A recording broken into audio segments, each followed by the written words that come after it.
Gloire à Dieu, alléluia, que le Seigneur notre Dieu nous bénisse et qu'il nous fortifie.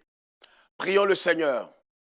Dieu notre Père, nous te rendons grâce, nous te disons merci de nous donner l'opportunité d'écouter ta parole et surtout d'être en vie. Merci Seigneur notre Dieu pour ta grâce et ta bonté envers nous. Parle-nous, enseigne-nous à mieux te connaître, à mieux te servir, à mieux nous conduire ici-bas. Le règne, la puissance, la célébration dans tous les siècles te reviennent au nom de Jésus. Amen. Soyez encouragés, vous tous qui nous suivez. Nous croyons que notre Dieu est vivant, il est fidèle et il n'abandonne personne. Ayez les yeux sur Jésus. 2 Corinthiens chapitre 5, le verset 17, un verset qui est connu de tous. Si quelqu'un est en Christ, il est une nouvelle créature. Les choses anciennes sont passées, voici toutes choses sont devenues nouvelles. Amen. Voilà ce que nous dit la parole de Dieu. Paul, dans sa deuxième épître aux Corinthiens, leur donne cette révélation importante. Si quelqu'un est en Christ, si une personne, si un homme, si une femme, si un jeune homme est en Christ, alors cette personne devient une nouvelle créature. Les choses anciennes sont passées et toutes choses sont devenues nouvelles. Voilà ce que nous dit le Saint-Esprit par la bouche de Saint Paul. Alors qu'est-ce qu'une nouvelle créature? Vous savez tous que depuis le jardin d'Éden, l'homme a péché contre Dieu par le canal d'Adam et Ève. Et tous les êtres humains, l'humanité tout entière est sortie d'Adam. Donc tous ceux qui naissent pécheurs. La Bible dit d'ailleurs car tous sont péchés, sont privés de la gloire de Dieu. Alors quand nous venons et nous entendons l'évangile de Jésus-Christ, qui nous prêche la repentance d'abord de notre état spirituel, nous sommes perdus, nous avons péché contre Dieu, nous sommes éloignés de Dieu et nous entendons l'évangile, le Saint-Esprit parle à nos cœurs. Et le Saint-Esprit nous convainc de péché, de jugement et de justice.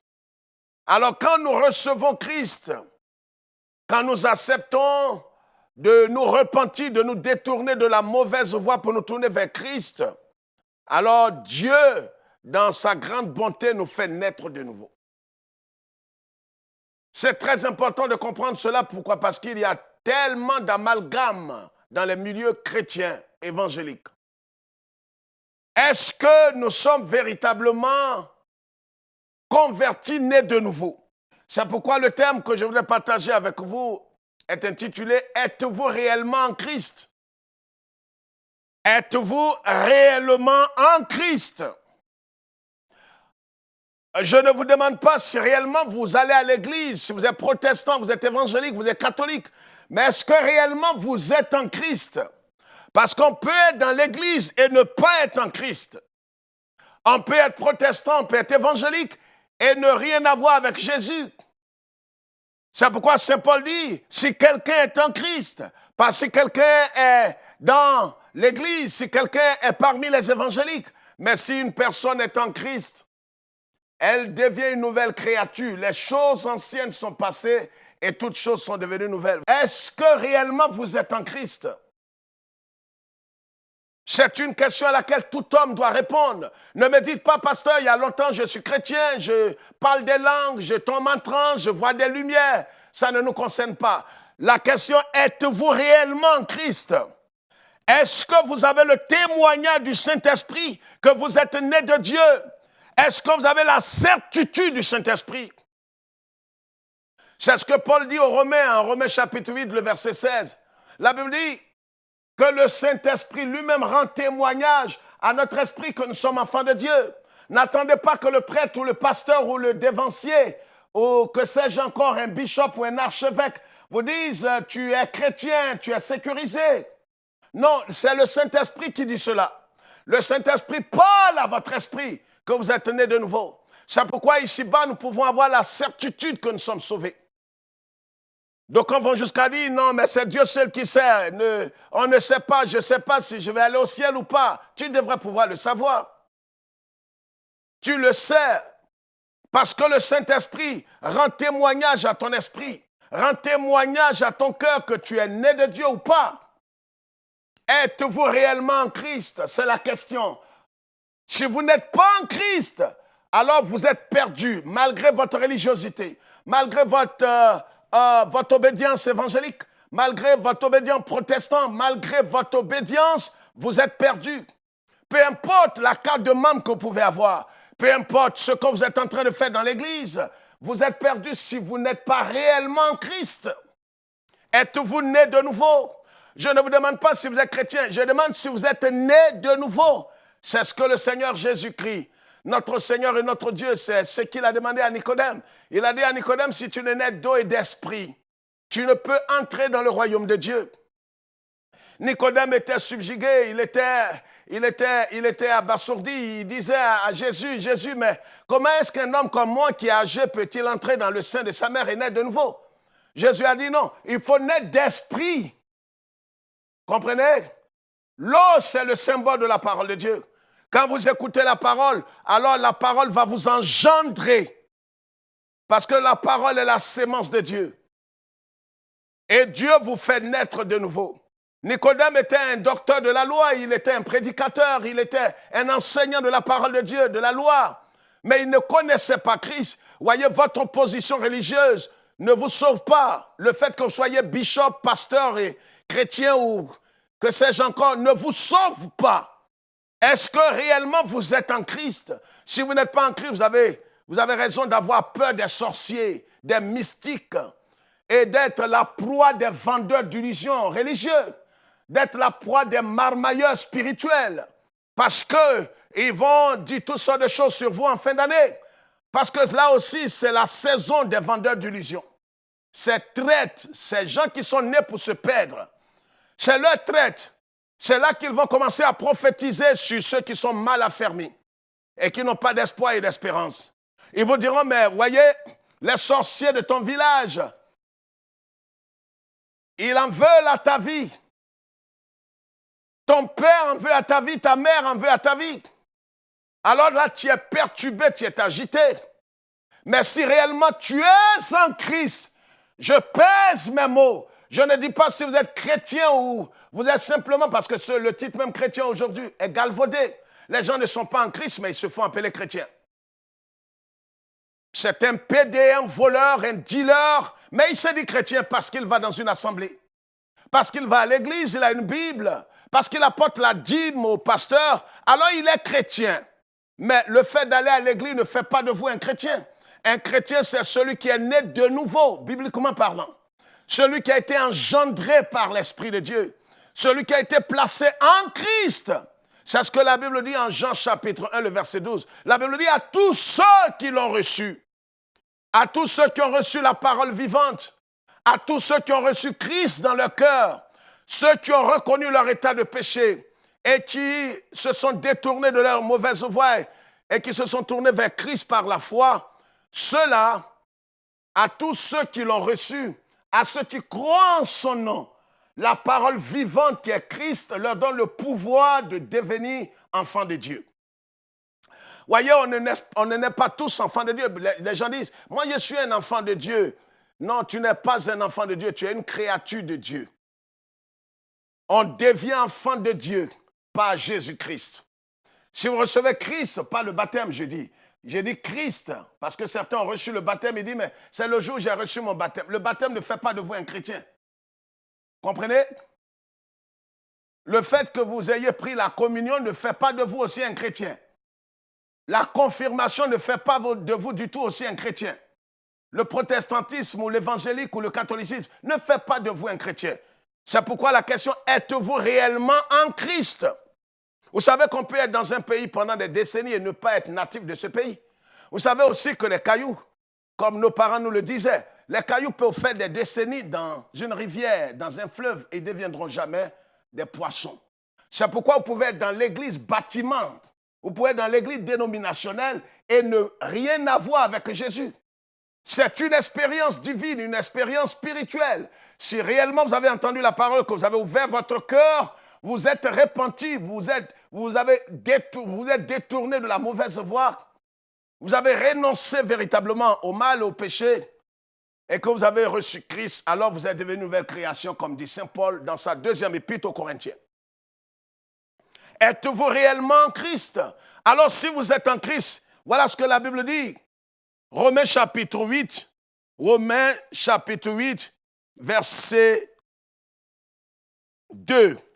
Pour ceux qui sont agités, qui ont peur des sorciers. Oui, c'est vrai, parce que ça fait recette en fin d'année. Ça fait beaucoup de recettes. Les gens ont peur. Et ils ont peur. Et ils sont complètement apeurés. Ils sont agités. Ils sont perturbés. Ils ne savent pas à quel sein se vouer. Les gens disent, mais les sorciers ont fait un programme sur toi. Il y a de quoi avoir peur. Mais écoutez, si réellement vous êtes en Christ, et ceux même très souvent qui ont le plus peur, c'est ceux qui prétendent être chrétiens. Et ils sont effrayés par leur pasteur, effrayés par ces prophètes vendus, effrayés par toutes sortes de messagers de malheur. Ils leur disent, mais c'est fini, tu vas mourir. Même si tu es en Christ. Il dit, oui, mais les sorciers peuvent rentrer en Christ et te tuer, quelle bassesse. Les sorciers ne peuvent pas tuer un chrétien né de nouveau. Je persiste et je signe. Je l'ai dit dans le monde entier. Un sorcier véritable, quelle que soit sa puissance, ne peut mettre fin à la vie d'un croyant qui est né de nouveau. Je ne parle pas d'un protestant ou d'un évangélique. Je parle de quelqu'un qui est né de nouveau. Qui est né de nouveau. Pas un plaisantin ou un metteur en scène. Je parle de quelqu'un qui est né de nouveau. Voici ce que la Bible dit. En Romains chapitre 8, le verset 1er. Il n'y a donc maintenant aucune condamnation pour ceux qui sont en Christ. Pas de condamnation pour ceux qui sont en Christ. Pas ceux qui sont dans votre dénomination. Pas ceux qui sont à l'église. Mais ceux qui sont en Christ. Il n'y a plus de condamnation. Le sorcier ne peut pas condamner l'âme d'un véritable chrétien. C'est pourquoi la question, êtes-vous réellement en Christ? Arrêtez la comédie et la plaisanterie. Est-ce que réellement vous êtes en Christ? Si vous n'êtes pas en Christ, vous avez le droit d'avoir peur des sorciers. Vous avez le droit et vous avez raison d'être agité en fin d'année.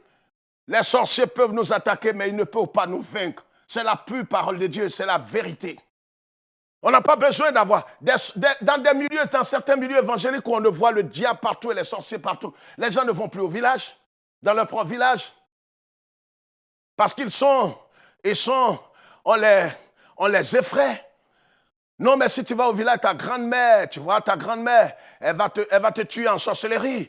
Ton père est un sorcier, ta maman est un sorcier. À la fin, ces gens sont devenus des agents.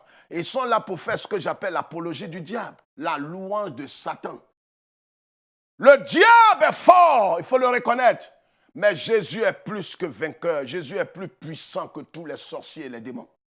C'est pourquoi, voyez, nous on ne côtoie pas Jésus. On est dans le Christ. L'apôtre n'a pas dit si quelqu'un côtoie Jésus. L'apôtre Paul dit par le Saint-Esprit en 2 Corinthiens 5, si quelqu'un est dans le Christ, si quelqu'un est dans le Christ, il est une nouvelle créature. Il n'y a plus de condamnation. Condamnation mystique, condamnation médicale, condamnation. Toutes les condamnations sont nulles et non effets. Si vous êtes en Christ. Écoutez, ne me dites pas, pasteur, et nous les baptisés, vous n'êtes pas concernés. Et nous qui avons les cartes des membres, vous n'êtes pas concernés. Vous êtes des sympathisants. Je parle ici de ceux qui ont adhéré. Vous comprenez? Vous m'entendez là, vous? Je parle de ceux qui sont dans le Christ. Ceux qui ont reçu la parole de Dieu et qui ont ouvert leur cœur et qui ont reçu Christ et qui sont devenus une nouvelle création. C'est de ceux-là que nous parlons. Parlons pas des comédiens, des metteurs en scène, des traits, des hypocrites, des gens qui ont le pied dans l'église, bâtiment dénominationnel, et ils ont l'autre pied dans les loges maçonniques. En même temps qu'il dit il est chrétien, en même temps il est dans les orgies, dans la drogue, dans le tabac, dans le sexe, dans la pornographie. Et il est esclave du péché. Oh, la Bible dit en Jean chapitre 3, Un signe par lequel on reconnaîtra les véritables enfants de Dieu, c'est que celui qui est né de nouveau et qui est en Christ, il ne pratique plus le péché. Alors si tu es esclave d'un péché, véritablement esclave d'un péché, il faut douter de ton salut. Tu n'es pas en Christ, tu es dans l'église. Tu as un cas de membre, peut-être même tu imites des langues. C'est ton problème, mais tu n'es pas sauvé. Alors très souvent, nous faisons l'amalgame dans l'église. On dit, mais il allait à l'église, il a été baptisé, c'est un ouvrier de cellule, et les sorciers l'ont tué. C'est inintelligent de dire ça. Les sorciers n'ont aucune capacité de tuer un chrétien né de nouveau. De tuer un véritable enfant de Dieu. Je ne parle pas de pasteur, je ne parle pas d'évangéliste. Un évangéliste qui n'a pas Christ, les sorciers peuvent le tuer. Ce n'est pas le titre, mais c'est la nouvelle naissance. Êtes-vous réellement en Christ? Êtes-vous réellement en Christ? C'est pas non, ça fait des années, alors c'est ça, tu vas changer de langage, ça fait des années, je suis dans l'église, et quand tu perds ton temps, tu te moques de toi-même. La question est, est-ce que vous êtes réellement en Christ? Est-ce que le Saint-Esprit de Dieu rend témoignage à votre esprit que vous êtes né de nouveau? Ni non, c'est mon pasteur, quand je lui ai donné une offrande, mais vous êtes tous deux vendus. Vous êtes tous deux vendus, déchus.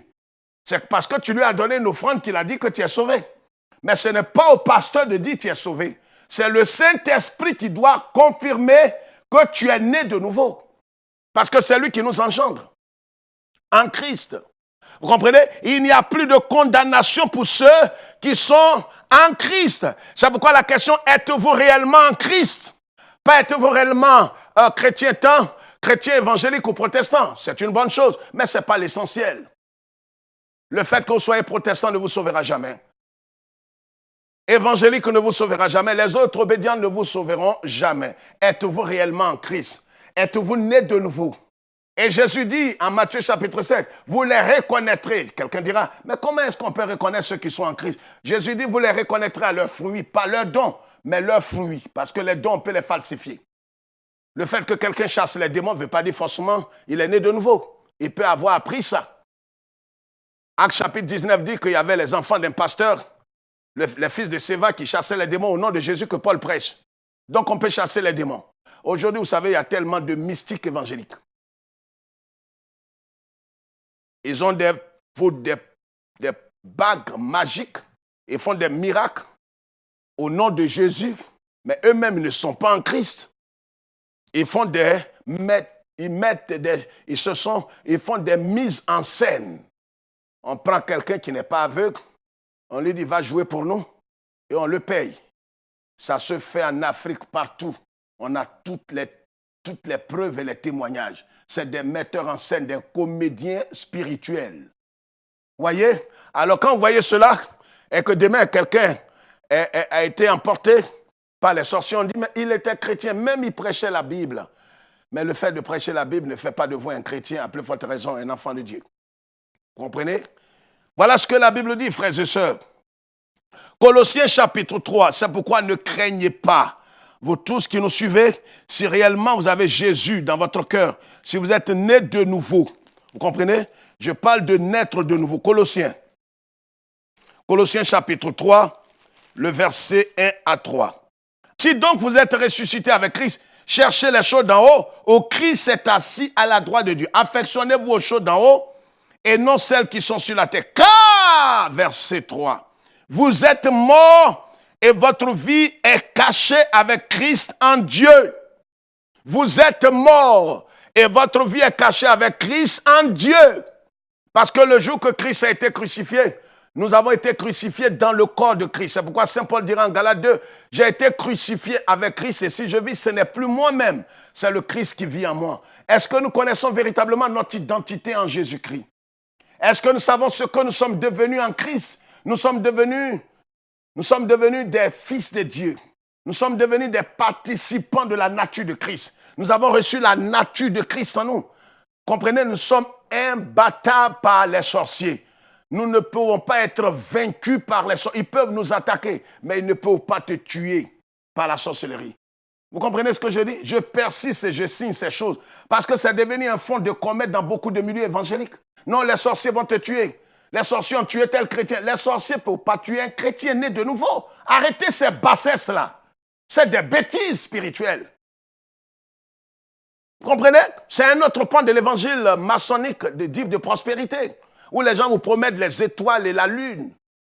Vous comprenez? Ils vous diront que Jésus est mort pour que vous soyez sauvés de la pauvreté.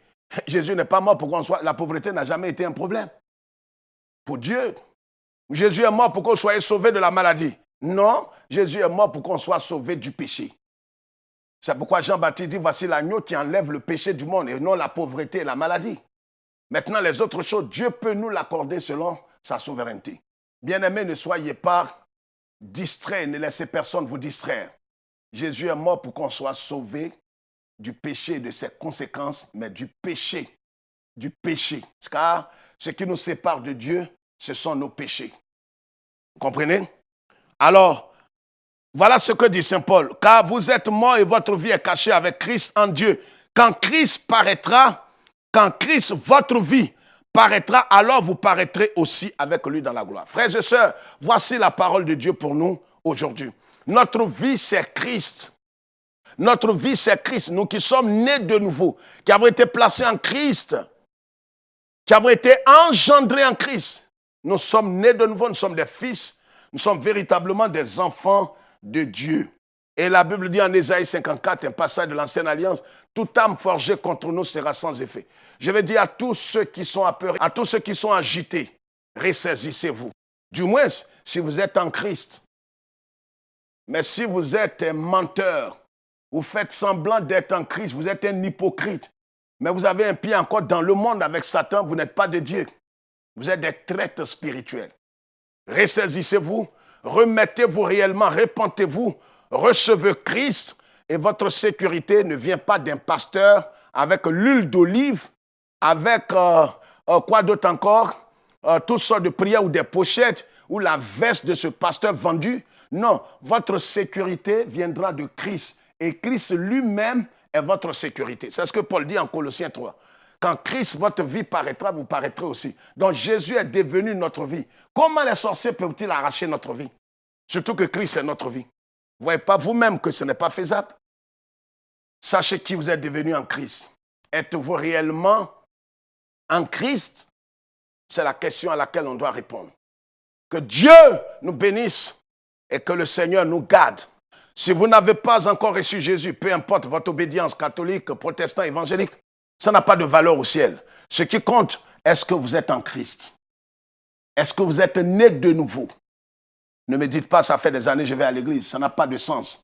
Est-ce que vous êtes né de nouveau? Est-ce que le Saint-Esprit, qui est Dieu, vous a rendu témoin à votre esprit que vous êtes sauvé?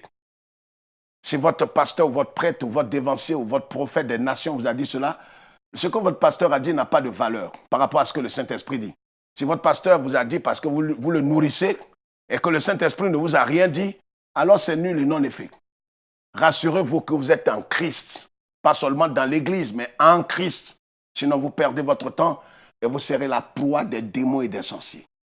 Même si vous êtes dans un camp de prière et qu'on a versé des tonnes d'huile d'olive sur votre vie, c'est de la pure comédie. L'huile n'a jamais sauvé quelqu'un et ses pochettes ne peuvent rien.